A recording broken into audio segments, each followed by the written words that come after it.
Hello, Sabres. So I took an opportunity to do an impromptu interview here with Ryan with UHL Company. Ryan with UHL Company. So Ryan's just doing some reprogramming for us. You know how much the noise in the scene shop here bothers me when we're trying to do intros or videos or just classroom kind of stuff. So we have some intelligence in this where Ryan can come in and say, well, what do you want to dial those motors back to? And if you want to push a button and have it dampen down for a little while, that's kind of what we agreed to and he's working on. So I said, hey, Ryan, would you want to do a little bit of an interview on how you got to this point in your career, what you do actually, what's your background? So under the construction trades umbrella, right? HVAC or heating, ventilation, air conditioning, that's the big umbrella that you're under. And you spend a lot of time in automation and control. Okay? Yep. So for robotics, I want you to pay attention and see what you hear and recognize. And for construction, you can also realize there's a pathway into this for you too. So Ryan, a little bit about, you said 13 years that you've been doing this. With this company anyway. Did you go to school formally for it, out of high school, or how did you get into this industry? So out of high school, I went into general electronics, 2-year general electronics course. I got into the company, and it was basically training in the field for the most part. So go back before high school.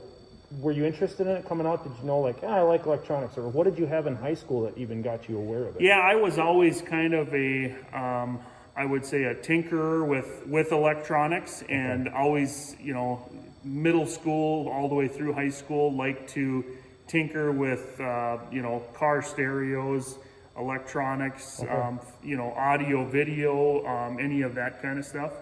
And so that's kind of, a lot of that kind of led me to the school, the 2-year school for electronics. So we talked a little bit already about what you're into here, but generally we're talking about, this would be considered low voltage. And is this 24 volt? Yes, in the panel there is all 24 volt and less. There's digital signals, analog signals in that cabinet off of that controller. So for robotics, when we talk about that, you had pointed this out to me, and we'll see it on your program too. Well, maybe let's start here and talk a little bit about, I said, well, is this considered a schematic? And you said, well, pretty much, it's close to that, because we would have inputs on the left-hand side. Yeah, so in this programming, it's based on Microsoft Visio, and it's, if I zoom out, you can kind of see on the page, you've got inputs on the left-hand side and then outputs on the right-hand side. And in between there is basically function block programming to make things either turn on and off, or possibly on an analog output to modulate an output. And I can kind of zoom in there so you can see some different, like a basic OR block or a PID loop, or an and or gates. Okay, so we're seeing some of those that, especially with our first robotics kids, our programmers would be all over this. They could see the automation and robotics side of this, right? But for our intro kids, this may seem complex, but when we get into our block-based coding, you're going to start to see some of the same concepts here, just on another level, right, on a professional level. But to make the jump there is doable. You probably had no robotics exposure in high school. It was all just electronics, like that. But really, you're doing automation every day that you're controlling robots. They're simpler machines or systems. Today, you're working on this, which is trying to get the big box up there that we see has a really loud fan motor in it when it's running at 100%. But you can dial that back, and you're going to put a setup on there that if we push a button on the wall over there, it will draw it back to 25%, or what it is right now. So it'll run at this volume level for a certain duration of time. And that's all just writing code or writing a program in. And then it'll come back and recover and heat up the room. Correct. We've got another heater up there, which is a supplemental heater. It's kind of just how they design the room. It's weird, right? But that hanging heater is meant to offset the door, and it's meant to help with recovery time. If we were to open that door up in the winter, it's just another heater to kick in and help. What Ryan also explained, though, is they'll run this heater on nights and weekends, because all that does is run air through it It doesn't bring new air into the room, but we really don't need fresh air in here if nobody's in here. So on nights and weekends, this heater will run to maintain temperature rather than this big box, which draws air in off of the ceiling, brings in fresh air into the room. And there's all kinds of codes and standards when it comes to air exchange, right? Yes. I mean, how often you have to exchange out. Do you have any idea what this room would be for how often it refreshes air in here? So I wouldn't know like the exact air exchanges. A lot of times when you get into like a medical type facility though, we will have to calculate that in our programming and show how many air changes per hour and things like that.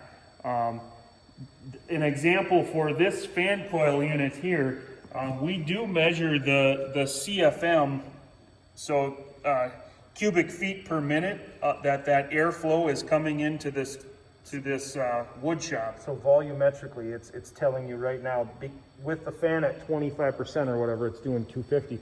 Yep. So could we assume if we cranked it up to 100%, it'd be like 1,000 cubic feet per minute? It would. Yeah. Yep.